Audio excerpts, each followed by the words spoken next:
পশ্চিমবঙ্গের সব জেলাতেই প্রত্যেক দিনই বৃষ্টি থাকবে, আইদার ফেয়ারলি ওয়াইড স্প্রেড অথবা ওয়াইড স্প্রেড।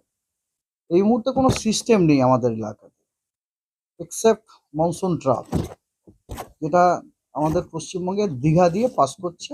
পাস করে আপনার east north east I am sorry yeah north west বেতে ওটা ডুবে গেছে আর কি, মনসুন ট্রাপ। তো in any case monsoon trough হচ্ছে মনসুন সিজনের একটা one of the most important একটা কম্পোনেন্ট বলতে পারে সাউথ ওয়েস্ট মনসুনের। এবং মনসুন ট্রাপ যদি তার নিজের জায়গাতে থাকে এবং সে তার যদি উইথ হাইট যদি টিল্ট হয় সাউথের দিকে, that itself ensures good monsoon condition over the country. And এখন সিচুয়েশনটা ওই রকমই, মনসুন ট্রাপ আপনার তার নর্মাল পজিশনেই আছে।